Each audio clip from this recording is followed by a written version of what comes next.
greetings to all of you who are joining virtually from all over the country, around the world, who I know are also invested in ensuring that those with intellectual disability and autism can truly thrive in all aspects of their lives, educationally, vocationally, relationally, in every way that matters. This is our clear call. It's our constant work as professionals and as advocates and also as researchers.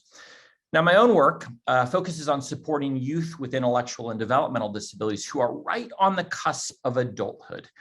And our research and our other projects are really striving to identify the postures and the practices and the partnerships that we know put young people in the very best position to flourish into adulthood, to experience a good life, maybe even an enviable life.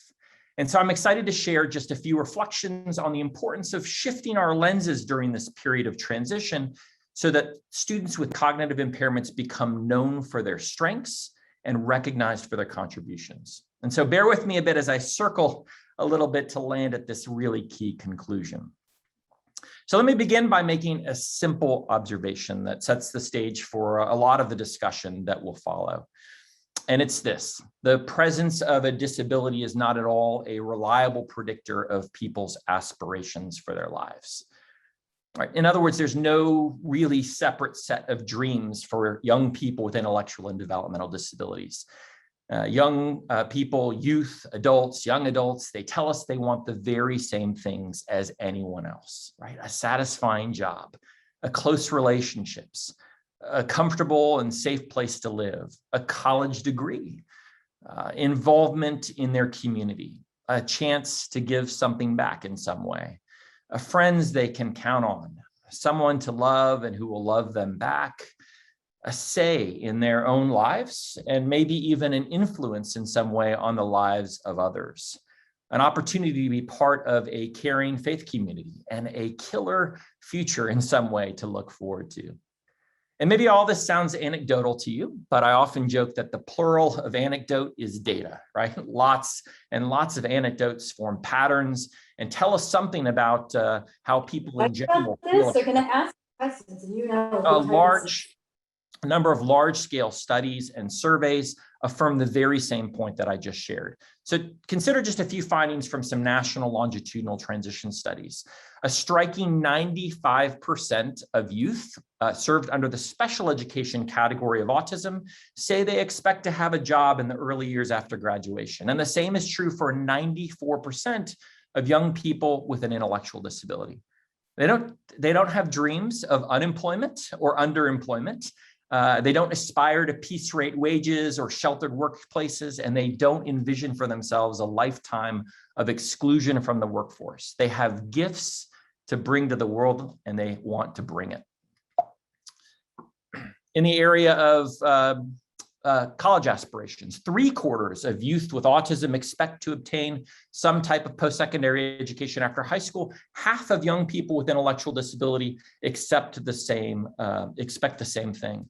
They don't want to miss out on lifelong learning opportunities and tailgate parties, new experiences, and a real career pathway. And we know that college is a powerful predictor of so many other outcomes as well. And 80% of youth with autism tell us that they hold the aspiration to live on their own in early adulthood. The same is true for 72% of young people with an intellectual disability. They don't have dreams of living in large congregate settings, unless you're talking about a college dorm, and they envision much more than life on the couch. They want to have a life, they want to live life well. This is what young people with intellectual disability are saying and communicating to us.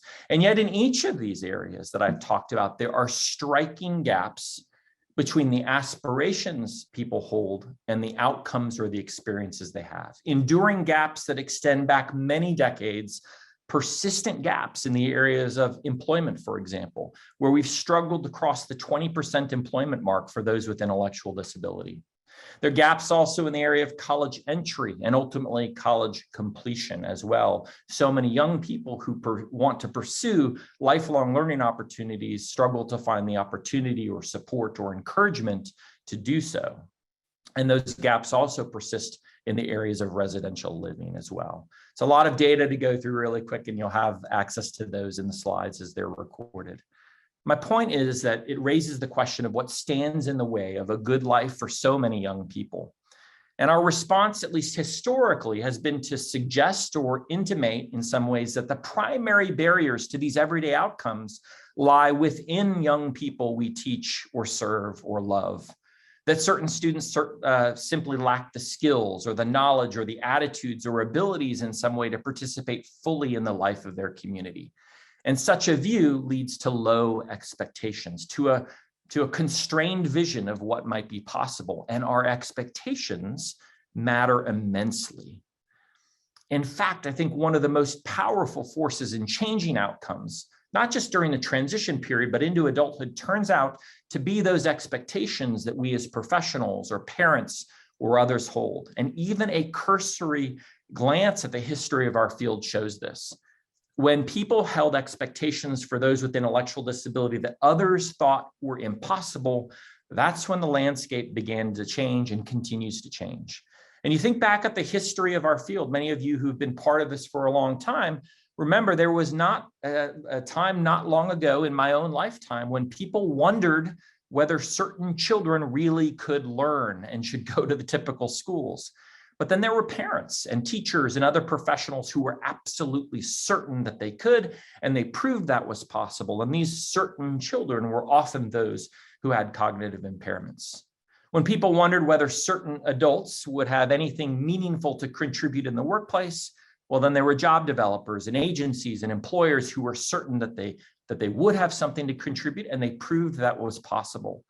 And when people wondered whether certain people in our community could be trusted to be the leading influence in their own lives, there were self-advocates and disability organizations and others who were certain they should and could, and proved it was possible. And we are so fortunate then to have in this country, and especially on this Zoom call, so many of you, professionals, family members, and others who have consistently challenged prevailing views about what is ultimately possible. But our expectations mattered then, and they matter now just as much. In fact, in my own research that we've done, more than almost any other factor that I've studied, we have found that it's our expectations that predict outcomes. And let me illustrate that. If we were just to take parent expectations, for example, in our own research, we found that young adults with significant intellectual disability who had parents who expected them to obtain post-graduation work way back when they were in high school, that those young people were 5 times more likely to have paid community employment in the first 2 years after leaving high school. 5 times more likely. We found the same thing for educator expectations. When high school students with significant intellectual disability who had teachers who expected them to hold down a job, those students were 15 times more likely to obtain paid jobs in the community. So why is that? Maybe it's that expectations that we hold and the beliefs that drive those about people ultimately shape experiences. And so helping families and professionals and others see possibilities and grasp this vision of this good life in some way, it ends up changing the trajectories of young people. It changes what we teach them, where we teach them, and with whom we teach them. When we expect adults with intellectual disability to contribute their gifts in the workplace, it changes how we design our services and our supports. It changes who we pursue partnerships with. It changes where we allocate our funding and time. Expectations matter, and expectations are so often driven by the views we hold about young people with labels of disability. That's my primary point that I wanted to land on this morning. Expectations are driven so much by the views we hold about disability, particularly when individuals experience significant cognitive impairments or have complex communication challenges or extensive support needs. And this is so important because so many in our community, I think still, and really actually throughout society, still struggle to see people with disabilities first and foremost as having strengths and assets and positive qualities that are actually needed in their community. And that's also true among professionals working within this field. So I become more and more convinced that changing outcomes, the outcomes that I talked about earlier, has to involve changing our introductions. In other words, the way we come to know our students and the portraits that we share about them to a watching world has to look different than prevailing practice. Think for a moment about how we so often talk and write about people with labels of intellectual disability or Down syndrome or multiple disabilities or autism in professional circles. It's almost always in terms of what someone cannot do or struggles to do in some way. Consider just a few of the prevailing definitions from national organizations, all of which elicit strong reactions in the community, certainly. But notice, we define by deficit. We diagnose based on difference. We rush to remediate. We are fixated on fixing things or people, per se, in quotes. And as researchers, I would add, we often publish primarily about problems. Scan the pages of almost any journal. And what power we end up giving ourselves to label people, and how often, I would argue, we are prone to mislabel people in those ways. Definitions like these flatten the portrait of our students. They emphasize a single story and miss the whole story of a person. And such messages have inadvertent consequences in some ways. For example, if you have an employer who's considering the question, how would a person with autism, what would they have to contribute to this particular business? Or a church leader wonders, how would we include someone with an intellectual disability in the life of our church? And all they have to work from is the image of what a person with that particular label cannot do. That makes for a challenging introduction. It's hard to envision a place in a community for someone only on the basis of what they cannot or struggle to do. And so how we come to know people and introduce them surely matters, particularly during this transition period. And of course, there's a completely different way to know people with intellectual and developmental disabilities, a different way to label by their strengths and gifts, by their passions, by their positive qualities, the things that they bring to their relationships and bring to communities, by the things that remind us that someone is actually indispensable, not the things that imply in some way that they're incapable. And so the question for those of us in the field is, can we think about our students with disabilities first and foremost as having strengths and contributions and gifts to be received? And the answer is absolutely.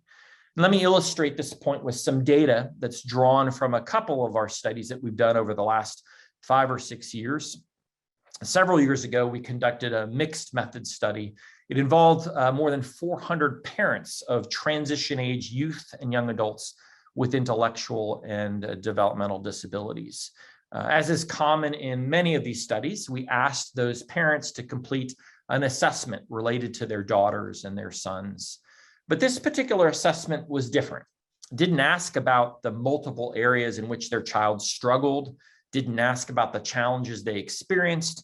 Instead, it included a series of 26 statements that asked about the extent to which their daughter or son demonstrated characteristics like kindness, humor, gratitude, empathy, optimism, forgiveness, courage, and many others. And this is the scale called the assessment scale for positive character traits.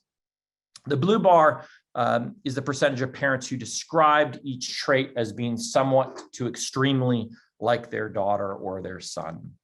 93% of parents described their son or daughter as happy. 86% said they enjoyed life and was thankful for life's simple pleasures. 86% said their son or daughter had a great sense of humor, that they showed kindness to others or were thoughtful and helpful to others. They demonstrated care for others. They were quick to show gratitude for the help of others. They were bothered or concerned or upset when someone else was uncomfortable or distressed. They were empathetic. 74% said their son or daughter was courageous. They kept on trying even when things were hard. They were persistent. They bounced back easily. And their son or daughter did not try to retaliate or get back at others who'd hurt them. They were quick to forgive. So just a range of really positive qualities and traits that really resembled the sons and daughters from the perspective of these parents. Let me present this in a somewhat different way. The figure has a number of items. The figure that I've just put up on the screen it has the number of items identified as strengths on the x-axis, and the total possible was 26 on this particular assessment. And the number of youth out of the more than 400 who were described as having that number of strengths is on the y-axis. Here's what we saw. 3% of these young people were described as having between 1 and 5 of these positive characteristics and strengths. 8% is having between 6 and 10. 18% is between having 11 and 15 of those strengths. A quarter as having 16 to 20, and 46%, almost half, is having 21 or more of these strengths. No one had none. No one had none of these strengths. Can we see people with intellectual and developmental disabilities first and foremost as having strengths? When we extended this study to siblings, a few years later, we asked more than 160 siblings of family members with intellectual and developmental disabilities to complete the same strengths-based assessment as in our parent study. And the portrait was strikingly similar, as you can see. Large numbers of siblings identified a large number of strengths of their their brothers and sisters. And as with the parent study, this portrait was marked more by diversity than homogeneity. Even though these siblings of these young adults shared a common label of an intellectual disability, they still varied widely in the combination of traits that were attributed to them. In the earlier parent study I mentioned, we also interviewed 28 of the families to ask about the strengths that they saw. And they spoke about their daughters and sons being compassionate, social, loving, helpful, loyal. They shared examples of their dedication, their resilience, their self-determination. They described their talents, their skills, their hobbies, their passions, and so many other traits. Can we find a place for these strengths and qualities in our workplaces and in our schools, in our congregations, and in our communities? How many businesses would benefit from hiring someone with qualities like honesty and persistence and optimism? It sounds like a great hire. How many faith communities could find a place for someone known for their gratitude or their empathy, their kindness? And how many neighbors would be eager to develop a friendship with someone who is funny or thoughtful or helpful or joyful?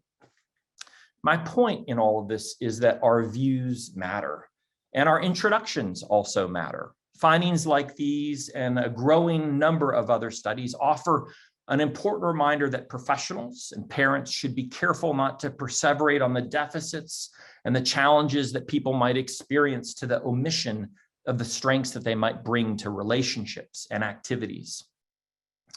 And instead, our understandings and our introductions of young people should incorporate a clear message that they bring strengths and gifts to community that make them indispensable. So for those of you who are professionals or educators, what would someone conclude about an individual that you taught or served or supported if all they had was a glimpse of what's written on their IEP or ISP or other personal plan? Is it a portrait of a person with strengths and gifts worth knowing and sharing, or is it of something else altogether? This is a powerful way of, I think, connecting people actually in community. When we come to know people for their gifts, then we consider where in our community those gifts are exactly what is needed. And then we make connections with individuals and supports into those kinds of contexts. So let me highlight just a few ways we've actually incorporated this perspective into our work and practice. The first is into an awareness campaign in our state and actually all around the US, one called the Hire My Strengths campaign. As you might know, October was National Disability Employment Awareness Month, and the campaign essentially assembled photos of a wide range of people holding cards describing just one of their many strengths. And it simply drives home the point that connections to the workplace are not facilitated by knowing all the things someone can't do, but rather by becoming fluent in all the strengths they have to offer. When we lead with the talents and the passions and the abilities of people, it speaks to what employers are actually really looking for and helps transform their very preconceived ideas about what someone with a certain label can do and can accomplish. The second way centers on the transition planning process. According to the Individuals with Disabilities Education Improvement Act, IDEA, which guides transition services and special education. Transition activities must be based on an individual child's needs, taking into account their strengths, preferences, and interests. And that means we have to incorporate strengths-based and other asset-focused assessments that provide us with a much more comprehensive portrait of who each student is, right? But this is challenging, as most of the tools that we identify as professionals serve primarily to identify challenges or differences. My team at Transition Tennessee has developed a searchable database of informal and formal assessments that can help teams learn more about the people they're supporting, and you can filter it in all sorts of ways, including based on strengths and interests. Now, the studies that I mentioned earlier all emphasize the point that strengths are likely to be found if they're sought. But those studies don't tell educators or providers which strengths they will inevitably find. Personalized assessments are needed to identify the strengths each person possesses, along with their needs, interests, and preferences. And finally, this requires providing students with intellectual and developmental disabilities with meaningful and repeated opportunities to discover and develop their strengths, just as we would do for any student. This might entail providing students with opportunities to have valued roles in their school and their community through volunteering, helping others in need, having a role on a team, or contributing in any number of ways. That shift from being a recipient to a contributor brings that sense of significance and importance. It involves supporting students in leadership roles and equipping them to be more self-determined and self-aware and self-confident. And it involves providing them access to rigorous classes across the curriculum, academic and elective classes that expand their interests, that grow their knowledge, that teach new skills. And it involves fostering friendships in which students can strengthen their social and communication skills, discover new interests, learn more about themselves and others. For anyone, strengths are built over time, and they come through experiences and opportunities and relationships. Let me close by adding that this way of being known by one's strengths and contributions isn't just important to later outcomes. It also impacts one's current experiences of belonging in their various communities. In our studies addressing the factors that contribute to a deep sense of belonging among youth and young adults with intellectual and developmental disabilities, to be known emerged as one of 10 critical dimensions of belonging. To be known. This is partly about whether people were known, in other words, not feeling like a stranger, but even more so it mattered how they were known, by their names rather than certain labels, by their strengths rather than only by their struggles. And when others encounter your gifts and contributions, they come to need you, and your absence is suddenly missed. And we know that when you're missed, you can be certain that you belong. So every person possesses a unique combination of strengths and struggles and interests and personalities and passions. This is no less true of adolescents and young adults with significant cognitive impairments. In every person, relative strengths and limitations exist right alongside one another. Yet our long-standing tendency to see only a single portrait of those with certain labels, that lowers expectations, it limits opportunities. And yet there is a fuller, richer way of seeing people so that they really are known for their strengths and recognized for their contributions. So thank you for the opportunity to share a snapshot of our work and for the work you are each doing to change how we see our students, our friends, our family members, and neighbors with significant disabilities. So thank you. So I think we've got a little bit of time to turn to some questions. So one of the questions relates to the language that I use, and I think there's I saw a couple other questions answered about preferences in terms of how people choose to be referred, and some of the language that I'm using is coming through the conversations with young people with intellectual disability and autism who've talked about the varied ways that they like to be referred to. So I think there's a lot of debate and discussion in those areas and preferences as well. I see a question regarding assessments and how they can be applied in practice as a way of facilitating the inclusion of neurodivergent individuals. Is this already in practice? I touched on this a little bit. I think one of the things that we found is that even though good planning ought to include and incorporate a portrait of people's strengths and interests and preferences. It's actually stated in IDEA and in our law that ought to be part of our considerations. So rarely do we do that well. So rarely do we have assessments to draw upon that provide that portrait. And that was one of the sort of catalysts for us to develop that database that I just mentioned at transitiontn.org.